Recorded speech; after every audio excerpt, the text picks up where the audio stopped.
Welcome to the Egyptian household.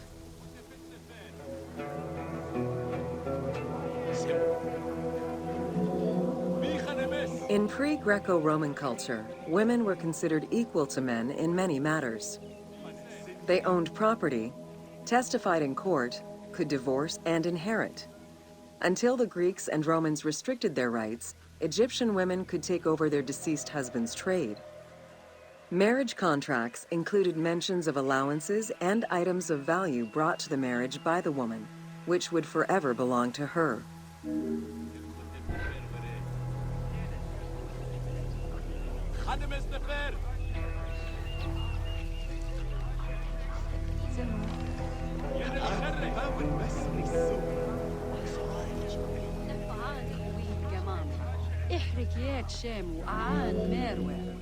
Certain professions were open only to women, such as weaving or professional mourning, while others were available to both genders, including working as servants for the rich households.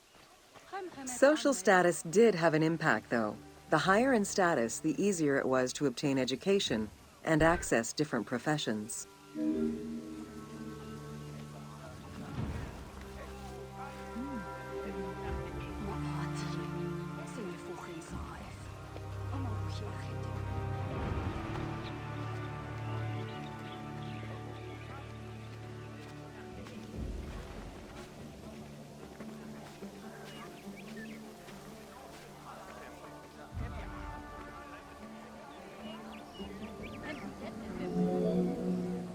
Homes were generally composed of 3 rooms. First, there was the entrance, furnished with a small bench of brick, probably intended for a statue and protective divinity. Then there was the ceremonial room, meant to receive guests. The last room was either a bedroom or kitchen.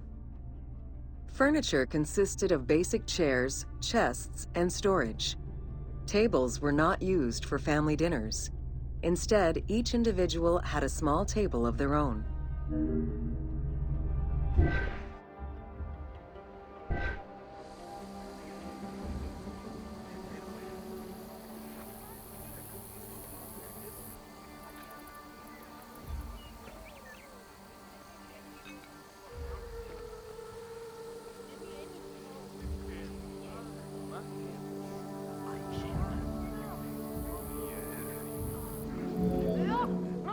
Marriages were a social contract rather than a religious construct. Family was vitally important to ancient Egyptians, and children were considered a blessing from the gods.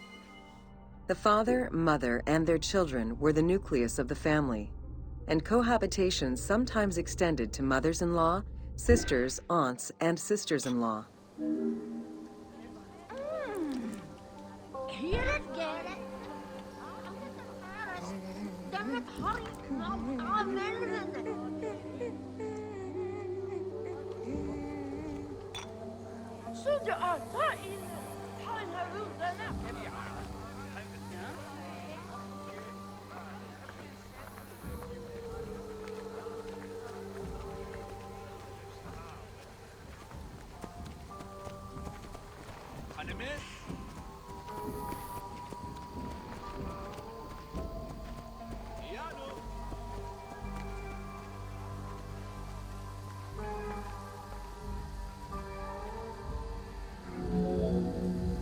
Status and wealth played a large role in the style and size of ancient Egyptian homes.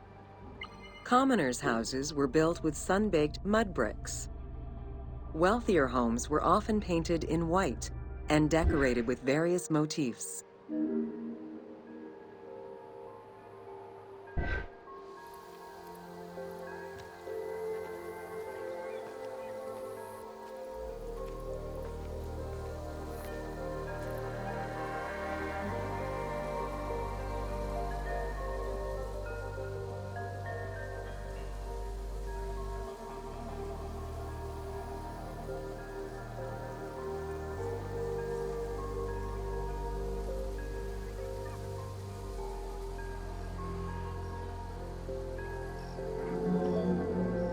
Town officials and the rich lived in mansions with numerous rooms that were luxuriously decorated. Only temples and tombs meant to last for all eternity were built with stone.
Funeral stone inscriptions focused on the main member of a household. Encircling this person would then be a spouse, parents, and children, possibly even siblings. These stones were so structured because there were no surnames in ancient Egyptian culture. Parents and children were a sort of family tree, which allowed for the identification of the deceased.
Sahawi?